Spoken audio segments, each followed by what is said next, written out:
I'm like, Exodus is like my favorite band of all time. So they dropped a new song yesterday. It's all about like beating the fuck out of everybody. So I listened to it like 10 times because I had to do a review on it last night. So I listened to it like 10 times and I was all pumped up and I had to go to my daughter's ballet and have like a contentious meeting with like the administration there.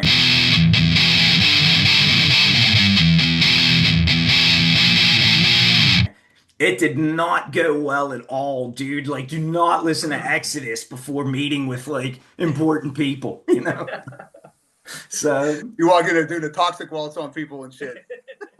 dude, that would have been the nicest thing I was gonna do to this fucking guy. I told my wife, like, I wanted to drag. I ended up leaving the meeting and I looked at some other mom and I felt bad because I was like, I'm gonna fucking kill that motherfucker. And then, like, man, all the kids were there and they're like, and you're like, It's bad, man. People drive you to it though. It's hard yeah. to keep it in. But I don't care because I'm like, I told my kids, like, like Pittsburgh, we got a million bridges. I'll burn every one of them. We got to fuck people, Yep. Like, I'm just not Yep. taking any shit. You ain't gonna push us around. Well, hey, I want to welcome you guys to the Distorted Dialogue podcast. We got the killer band out of my hometown, Pittsburgh, PA, the Stalemate of Wills. Got a banger album coming out, Existence Denied. Yep. It's great, man. I really like what would you guys call that? Sludge? You know, so Good question. Yeah, yeah. yeah. We've this has come up in other interviews. So we're kind of like a band who's and we knew this coming out of the gates. Yeah. We were going to be stuck in the middle somewhere, right? So we're just too doom metal for hardcore, right? Yeah. We're too hardcore for doom metal. Right. We're not metal enough for people that are into like, extreme metal and black metal. And then we're too metal for people who are into punk rock. So like we knew we were gonna get like, you know what I'm saying? Like we knew we were just gonna be in the middle. I'd have to say we probably fall into the same range of bands that would be like, you hear the term doomcore, I guess, like a Crowbar type of thing. That'd be like the closest thing I could say. Like I we went get with doomcore and sludgecore and stoner metal. People say that, so those are like the biggest titles that I've seen for it yet. I often because like I always try to like I'm always looking for either bands to compare bands to or like to try to squeeze them into a genre so people have like an idea of like what they're gonna walk into. And yours I felt like sludge and maybe there was like some death metal influences and I was like I don't know, they're like too deathy for sludge but too sludgy for death. Yeah, I don't But it makes you more marketable because you guys are like well-rounded. You can fit in any category. Yeah, I like that you said that. I mean, because I think that's kind of what we're into. Like, we don't, you know what I mean? We're not looking to just be one thing. I mean, we have a ton of different influences. Like, We love and listen to all kind of styles, man. And this is Do you guys? how we bring it all together. So how did you guys form as a three-piece? well, I guess that kind of started.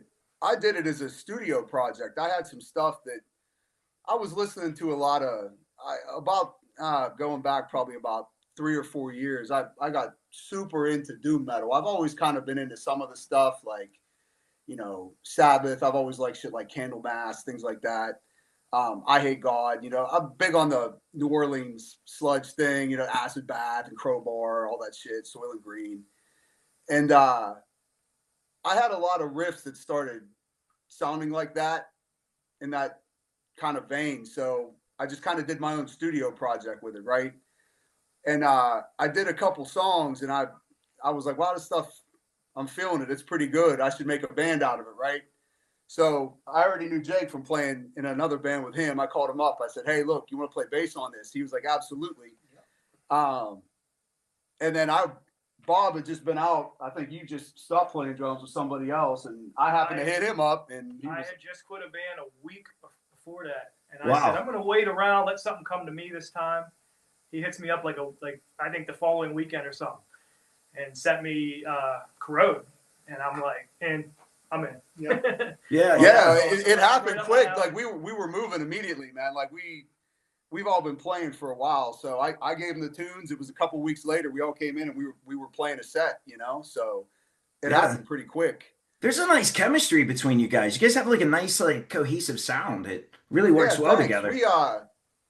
we definitely have good chemistry. This is the least friction I've ever had in a band. I second that. Yeah, yeah. Well, it's funny, like, you know, you're in a band. I mean, it's the nature of the beast, right? You're gonna fight with people. You're gonna grind. You don't like this part. I don't like this part. You're around people all the time, you know, especially when you're young. Yeah. You know, but like, I don't know, man. Like, I write a bunch of stuff and I give it to these guys. Like, hey, what do you guys think about that? They're like, yeah, it's cool. Let's go. It's just like, what? Yeah. Serious? Like, I don't think you could ever send me something I'd be like, I hate it. I mean, everything is always awesome. Like, if the stuff he writes is just. yeah, we rarely pick shit apart. Like, No, we're really on the same page, man. We're just into hearing the same thing, you know? Like, Yeah. That's like really you said, cool it's because good chemistry. The planets kind of aligned for that for the first time ever in my playing career, I guess you could say. yeah, and that's awesome because like you guys, I was gonna say the same thing. It's very rare to have like all the band members like in some kind of cohesive community, you know, or like some relationship where it all works out for everybody. It's great that you guys Yeah, have that. it's unusual for sure. I mean, we don't bicker about anything, man. We're just all on the same page somehow or another. And that's great, man. So how'd you guys come up with Existence Denied? You mean like the name? Like all or the song? sound. Like how did you guys like how did you I mean, guys I think it's kind of, the record came out like, I don't know, probably like what I had in my head. It's like over 90% there. A lot of that is a good friend of mine I used to play in old bands with, Eric Klinger. He's from Pittsburgh as well. He actually he plays guitar with Propane. I don't know if you've heard of Propane. Oh yeah. I Yeah, did. he's from Pittsburgh as well. I've known him for many years, and he's always done a lot of recording and stuff on the side. And you know, I picked up doing all those things from him, being in bands with him, like learning how to record and doing all these things DIY.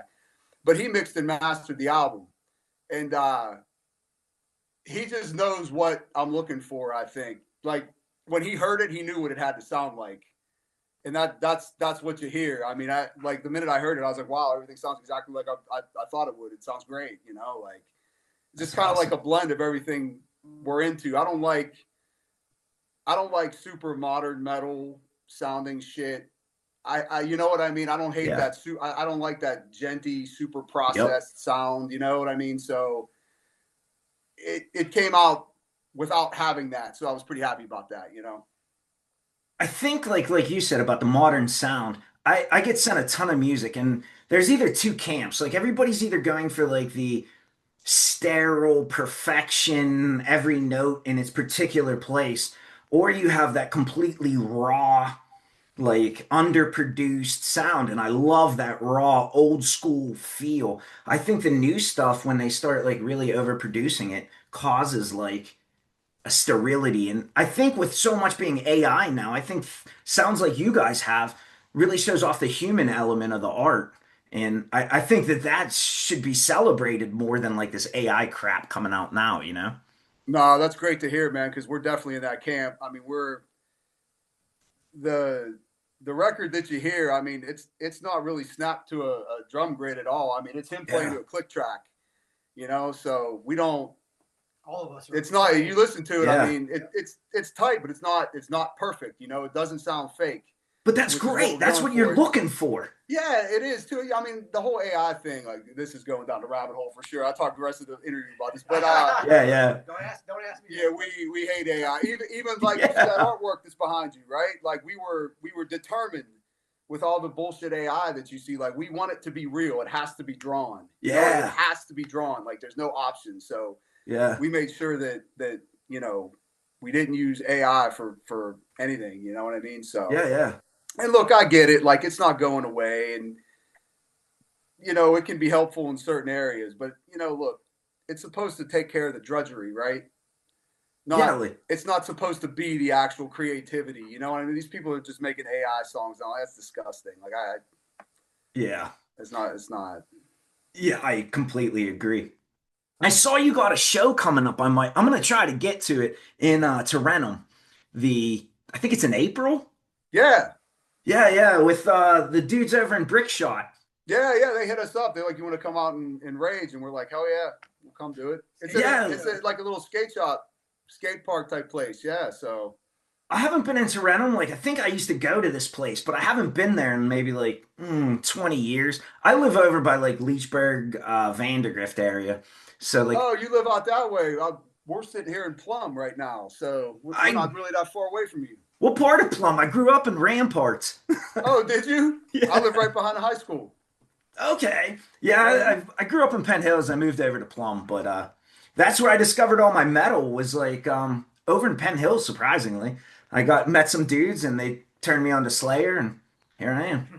That wasn't hard back in the day, man. City Limits. You old enough to remember City Limits? So I never was in there. I was born in 80. I know Slayer played it in like 83. But I used to skateboard in their parking lot and like just loaf around there. I remember Rudy's Six Pack. We used to get older dudes to buy us 40s out of there. The sub Nice. shop like two doors down, but That's some serious Gen X shit right there. Getting somebody to buy you 40s. Yeah, yeah, for sure. we were No, like man, 14. I come from the school. These guys are a little younger than me. I don't. Did you guys hit city limits? Were you ever at city limits over there? That was probably before a little bit before your time. In PA, yeah. Because Yeah, it would have yeah. been like right. I started getting into this shit like right in the prime of city limits. So you always hear about all the glory days of Pittsburgh at the Electric Banana. That was a generation a little bit before me. I caught the very, very, very like when the banana was like on the way out. I was like, 16 years old. Yeah, So yeah, you know what I mean? Like it had all the shows were out at city limits. So that's where I always went when I yeah. was younger for shows. I saw like it was right after I reached out to you guys about the interview or whatever. And then I saw that I was I'm working on some stuff for Brickshot and I caught them opening up for Shai Halud in December. And so we just like talked a little bit and then I saw you guys on the bill and I was like, "Oh man, Tarentum was like I gotta make that." But like you said, or like you guys know, my kids are so busy. It's real hard to like squeeze shows in. I'm sure you guys completely understand that. But Yeah, we do. I'm gonna try Yeah. my best to get to that one. Yeah. Hope to see you there, man. I think it's going to be fun. Yeah, it looks. Who else is on the lineup with you guys? Uh, two younger bands. What is it? No Chance and who's the other band that's I playing? can find out. Yeah, let's look it up. We'll look it up. Yeah, I'm not familiar with No Chance. I'm kind Yeah, of you new. know what? Those are bands that Brickshot knew. We're not either. I mean, that's Yeah, like us. We're looking forward to playing with whoever, man. We don't just getting back to kind of how we're stuck in the middle. We yeah. don't care who we're playing with. We don't care if it's a hardcore band, grindcore band, doom band, like whatever. We'll play with whoever wants to play. Yep. You know. That's a bat. Us, Dead Against, and No Chance. Yeah. I don't know yet I against think, I either. think we're gonna probably be the the slowest of all of those bands for sure. We usually But yeah, right. I But don't know. Rickshot is hardcore, but they're not like speedy hardcore. But I'm not like, I don't know what any of their new stuff sounds like. I haven't heard it yet. yeah, I think it's more. It sounds kind of more like a. It's a little different because some of those guys played in Gut Wrench and stuff back in the day. And I feel like it's a little more. I hate to use the word traditional, but it kind of is. Kind Yeah, of more like a sick of it all, shut down type of. that's hardcore. exactly what I was gonna say. Yeah. Yeah. I'm kind of newer to the Pittsburgh scene. Like I was in the service for a while. So I'd like traveled around in the Marines, wherever they sent me. And then I ended up back here, but like I really didn't get into the music thing until like 2 years ago. I just started this channel and I don't know, here I am doing whatever I do. Yeah. Yeah, How man. how'd you get into it? You signed up for the Marines or? Yeah, my parents were like, we're not gonna help you out at all with college. Like, Oh, man. you're a derelict, dude. So I went to the Marines. In Camp Lejeune? You were down there? Dude, yeah, were you That's there? where I grew up. That's where I grew up. Okay, so I went to Japan first, and then I flew into North Carolina. And our unit was so rowdy, they sent us from like we were on main side of Lejeune, and they built us a brand new compound way like 15 miles away. And like we were in Courthouse Bay, just living out like with no communication with anybody. So there was a record shop in Wilmington that we used to go to. Yep, I And know what you're talking about. It was called Manifest Records. Manifest Records. Yep. Hell yeah. And I used to go there like once a week and spend like 100, 200 bucks in CDs. And back then I was buying like old school metalcore and hardcore. I was into like Sick of It All, Madball, Agnostic Front. And then that place closed. I got out and I was in like a really bad car accident. We rolled out on 66 several times going 90. And Dang, man. yeah, dude, and I had to get like I'm like everybody was cool, and then like I had to get like some staples and stuff in my skull, but I had a Mastodon tickets like 2 days later. So I went to the show, but I couldn't remember anything. Like my memory was wiped. And so I started filming. My buddy was like, "You should just film the show and you can watch it whenever you remember it." So I did that, and one thing led to another, and I don't know, I just started this. I didn't know what the hell I was doing. I just would reach out to bands like, "Hey man, you want a review?" Here I We am. appreciate this kind of stuff, man. Yeah, You for know, sure. we really do. For sure. So do you like work with like all different types of like promo companies, or they just have you like I, they reach out and send you stuff and like the hey, what do you hilarious do? Is that- like I've been doing this 2.5 years. I don't know what I do, and I don't know how I do it. Like just shit occurs, and like Don't I don't change the know. equation then, man. Yeah, like it's sort of I don't know. I just started like I reached out to like one band, and I was like, I don't know how to edit video at all. So let me like fuck around with your music and do some reviews, and I'll learn how to edit video, and that's what I did. And like my earlier shit was horrible, you know. And then I just started meeting people. Like you'd meet somebody at a show and like they're like, "Hey, that's cool. I know." I met this dude who works for Ripple Records named John the Pope. You probably know him. And I don't know. yeah, he lives out in Ligonier. I met him at a Descendants of Crom. And from there, like I met all kinds of bands and I just started reaching out. So I reached out and then like if I find a promo company or like a band I like, I reach out to their media, their management, like I just have fun. And like Yeah, that's cool. companies just started sending me records and like, hey, thanks for what you do. And I was like, okay. Like, but I just do it because I love, like, I just love riffs. I gave up drinking, I gave up smoking, like, I just chase riffs. Like, that's it. It's all I want in life is my family and riffs. Riffs. I like it. As a guitar player, I like it. I'm going to use that. That's all Yeah, I require, dude. My family and riffs. Put that on a t-shirt. No shit. There you go. Put it on a shirt, man. Dude, I have like so many things in my phone to make merch, but I don't have time. I need staff. Like, You But got like it's- kids, right? Put them to work. There you go.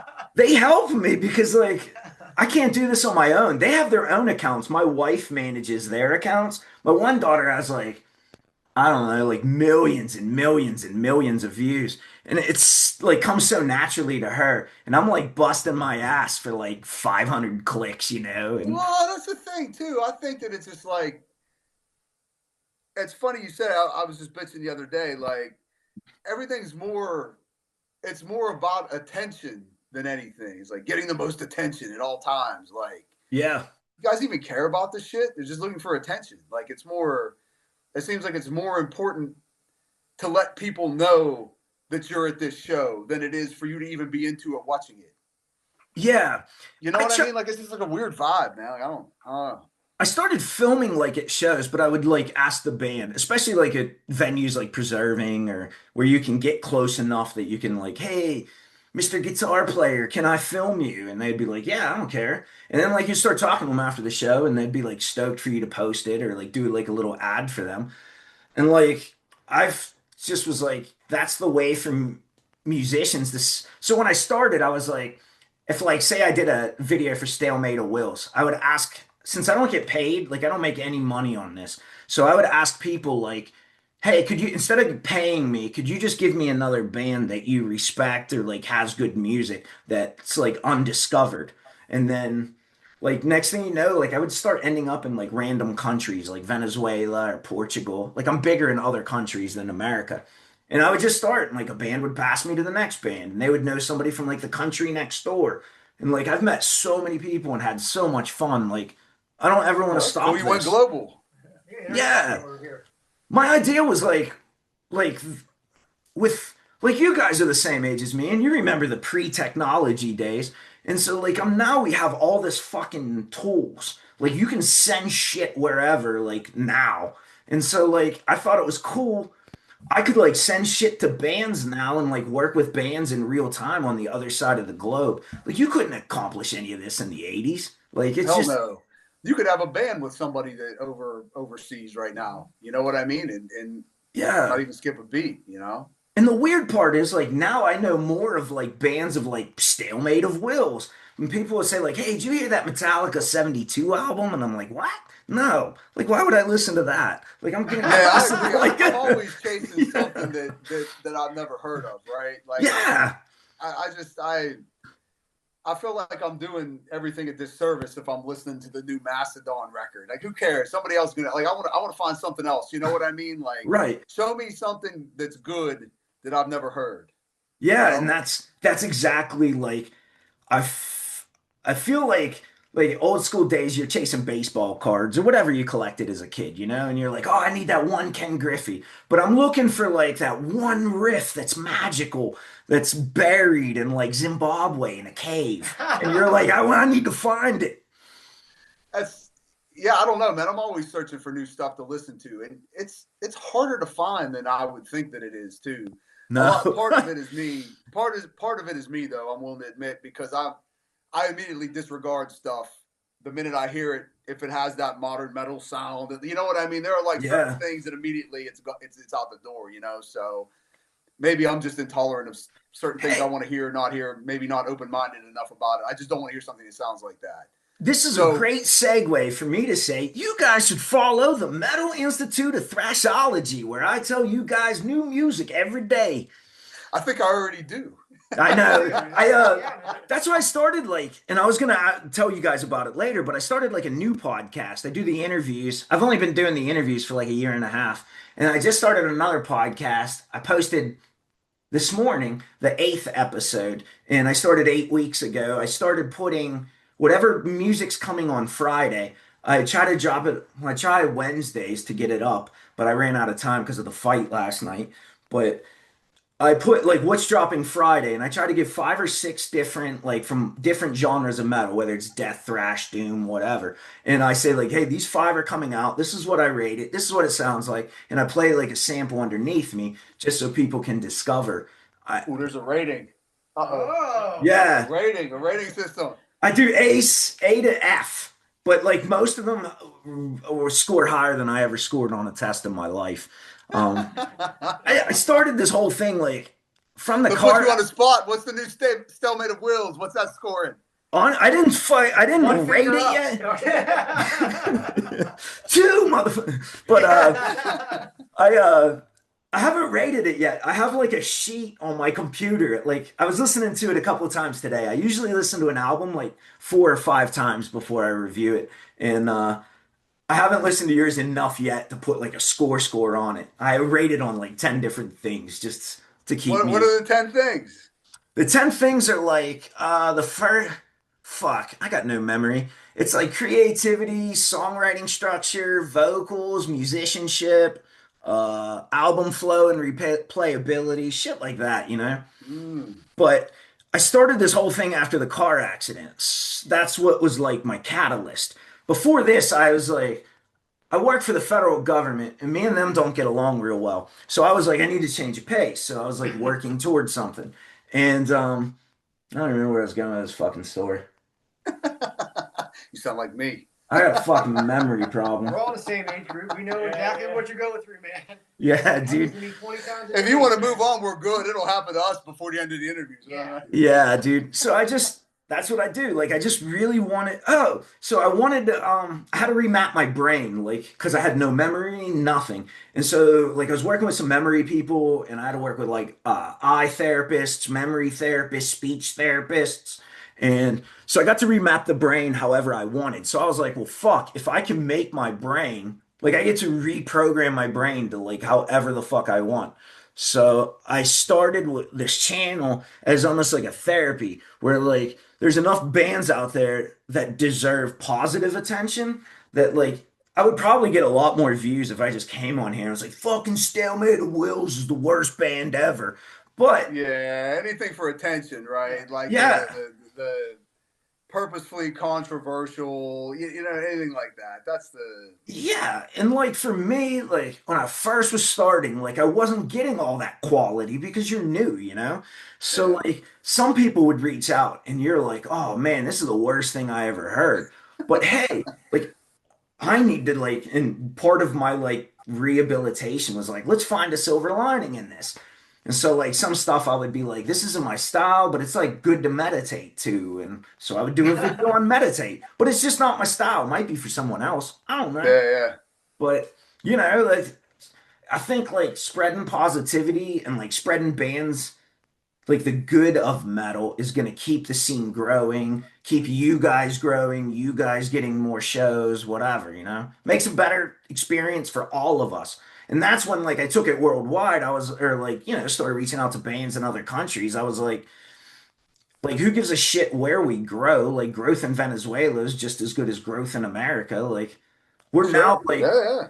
and that's why, look, all the technology, I feel like we're more worldwide. Like, fuck it, let's just help each other out. So I started making like all these connections in other countries. And so, like, what I've been doing is like, if I Stalemate of Wills, like, you'll talk to them and you'll be like, hey guys, are you guys cool with swapping music in Venezuela? And they'd be like, so then I would just swap. Like, I would send all your shit to them and they send their shit to you. And I'm like the middleman, like Oh, okay. the importer exporter of riffs. And so like that's how I've been like getting growth and like you know it's really nice and it's really fun. So like I just try to have fun. Like I just No, man, it's cool. What you're doing is cool. We appreciate you reaching out to us to do this too. I mean, We yeah. need people like you, man. We need people like you who have an interest for the passion of it. And Yeah. I want to hear these bands from Venezuela and across the world too. Yeah, Bands at yeah. our level who maybe they're not trying to be super pro. They're just a bunch of guys that want to play some heavy shit and have fun. I Yeah. want to hear that. All Yeah. the new, 72 seasons or whatever, new Metallica. Okay, whatever. I want to hear this new stuff. And I want other people to hear us. I had this guy reach out from, I want to say it was Brazil, maybe like a week or two ago, and he sent me this like phenomenal song. It wasn't really my style, but I was like, man, the like musicianship is really good. And so like I went to follow like his profile and to like look into him, and I realized it was like a family band. It was like a guy and his like I think his 15-year-old son's a drummer and his like 8-year-old's the guitarist. And this 8-year-old guitarist, like I only dream of playing a guitar like as good as this 8-year-old played. And like as a dad, you're like, man, that 8-year-old needs light shined on him, you know? Like that's the future. And like you want to help out the youth. And so yeah. like that's what like I guess that's like where I lie and that's what I like to do. Just like he said, people want me, but except my wife, you know? Like she doesn't hold it. I don't think she has any value in me, but I can open jars. What's she You're feel? gonna open a jar. How's she feel about all this stuff? She listen to metal too?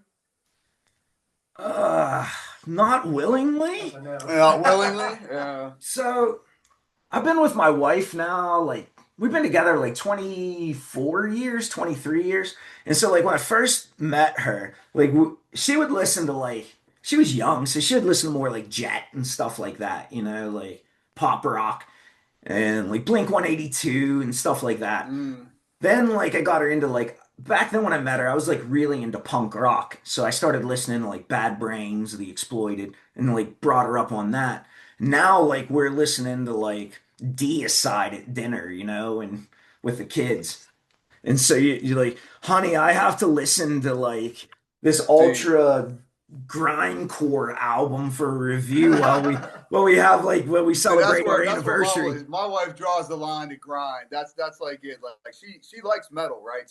She's always been into metal her whole life, but like, you know, grindcore is just not something she's willing to tolerate. You know what I mean? Like we'll sit there all night. We sitting there on a Friday night hanging out, listening to some music on just random shuffle. Napalm Death comes on. She's like, dude, I can't. It just can't happen. Like, she's Next. just like I remember which in a way I get that. I mean, okay, you know what I mean? Like, I get, if you're gonna be repulsed by one thing, it's gonna be grind. So I was a machine gunner in the Marines. I have like all kinds of tinnitus too, so I like run music constantly. And I remember like we just had an argument like a couple nights ago. It was like 11:30. I had the stereo like on like 162. And it was like 10:30, 11 at night on a school night. I have like Power Trip playing. And she's like, Power Trip isn't really like a good bedtime routine. And you're like, the fuck kind of bedtime routine you want? Like fucking, yeah, Power Trip is it. Like, I don't know what you like, but I think it's great for Trying to dreaming. wind down. Power trip isn't the best. Yeah, I can Yeah, see for that. sure. So, what's in store for this album? Like, what do you guys want to do with this album? Like, you guys gonna like do like shows after it to promote Yeah, it a we'd like little to bit, play or shows. Like, look, we're not. I mean, look, we're veterans. We've been around a while. Like, we don't have any delusions of grandeur and stuff. We're not going to tour sure, the world right now. You know what I mean? We're open to playing as many shows as we can. You know what I mean? just grind it That can out? fit into our schedule. You know. Yeah, Again, since we do things DIY, I think it's a lot easier for us just to not like we're not beholden to anybody, right? We can do whatever we want. Like yeah, we don't have money tied up. Someone doesn't have money tied up in us, expecting us to go here and go there. And now you have to like we can do whatever we feel like doing. We want to play a show, we'll play it. If we don't, we won't. You know. So that's yeah. kind of how we look at it. We look at it at our convenience at this point because we don't need anybody to do it because we're going to record it ourselves anyway. You That's know. awesome. It Yeah. really puts the control like in for you guys. Like, you don't have anybody to like please at all, but you. It is. It's way more work for sure. But like and at the same time, it's harder to get into to playing certain shows when you don't have a label pushing you. You know what I mean? But Yeah, whatever. It is what it is. You know what I mean? We're open to like if somebody, we do everything DIY, and we're cool with that. We're definitely open to working with somebody if you know what I mean if it's reasonable. sure. But Yeah. There's a couple PR and labels and stuff that I know when they like that we've talked and like a lot of bands I work with that are looking to maybe come to Pittsburgh will ask like, "Hey, do you have an opener?" And so like I don't know enough about like promotions and booking and all that. So I'm trying to learn about that side of the house and I'm not knowledgeable about the music industry and the business yeah, side of the house. I can tell you all about riffs all day, but yeah. yeah, like I don't know anything about music. I mean, there's a lot to it, man. I mean, booking your own shows is a it's a tough gig. You know what I mean? You got money tied up. You wanna make sure that you break some off for all the bands that are Sure. that are that are coming. Plus, you want to work with people who are gonna do a little bit too. I think there's a lot of people who are dead weight. Yeah, I was They gonna. just straight up play shows. That's it. We'll play shows. I mean, dude, look, you got to promote it. You got to tell people about it. You got to be on social media doing it. You got to try to get some people there. You just can't play shows and show up. And you know what I mean? Like it doesn't. I think that's delusional narcissism, right? I mean, you think that I all these people agree. are just going to come out and see you? You have to do some work. You got to try to get some people there. Like you just can't show up and play. Like It's it's not crazy how enough. we have all this new stuff, but yet it seems harder than ever to like. We have all this technology and shit, but it seems harder and harder to get noticed. Are you guys doing Yeah, a physical release of Existence Denied? I'd like so we'll Maybe. probably end up doing CDs when it's all Yeah. said and done.